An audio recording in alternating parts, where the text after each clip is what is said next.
एक बार का जिक्र है, एक खूबसूरत वादी में दो छोटे बकरे रहते थे। उनका नाम था मैना और बबलू। वो बहुत खुश मिजाज और चंचल थे, हमेशा खेलते रहते थे।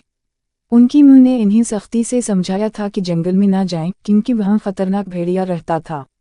एक दिन जब उनकी मां खेतों में चल रही थी, मैना और बबलू ने सोचा कि आज वो जंगल की सैर करेंगे। इन्होंने एक दूसरे से कहा, हम सिर्फ थोड़ी देर के लिए जाएंगे और फिर वापस आ जाएंगे।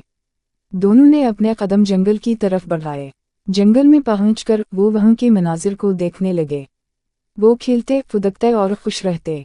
अचानक एक गहरी आवाज उनके कानों में आई, बहुत अच्छे बकरे, तुम मेरे जाल में आ गए हो। ये आवाज एक भेड़िए की थी जो छुपकर इन्हें देख रहा था। मैना और बबलू ने डर के मारे इधर उधर देखा और जाना कि इन्हें फौरन वापस जाना चाहिए। मगर भेड़िए ने जल्दी से उनके रास्ते को रोका और कहा, डरो मत, मैं तुम्हें कोई नुकसान नहीं पहुंचाऊंगा। मैं तो सिर्फ दोस्ती करना चाहता हूँ।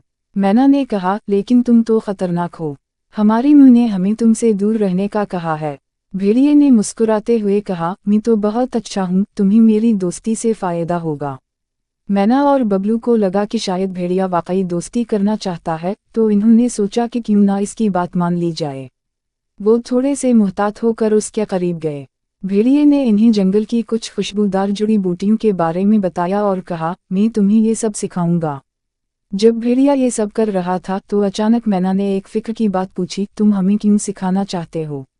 भेड़िए ने झूठे लहजे में कहा, क्योंकि मैं तुम्हारी खुशियों का ख्याल रखता हूँ। बबलू ने कुछ शक महसूस किया और कहा, हमें वापस जाना चाहिए, हमारी मां इंतजार कर रही होगी।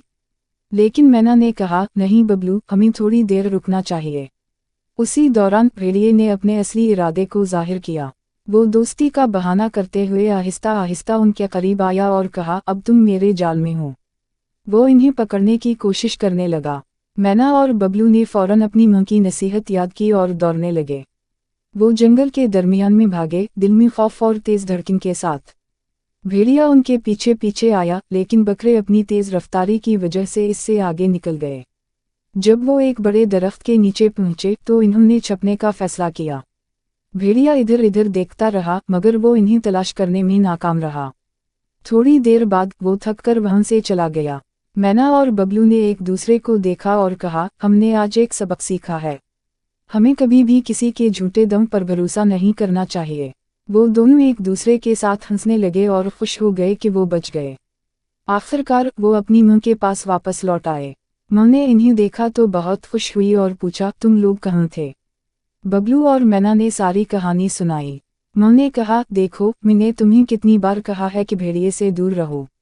इस दिन के बाद मैना और बबलू ने हमेशा अपनी मां की बात मानी और जंगल में कभी भी अकेले जाने का फैसला ना किया। इन्होंने समझ लिया कि खतरा हमेशा मौजूद होता है और इन्हें अपनी हिफाजत खुद करनी है।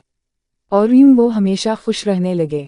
ये कहानी हमें सिखाती है कि हमें हमेशा अपनी हिफाजत करनी चाहिए और किसी की बातों पर बिला सोचे समझे यकीन नहीं करना चाहिए।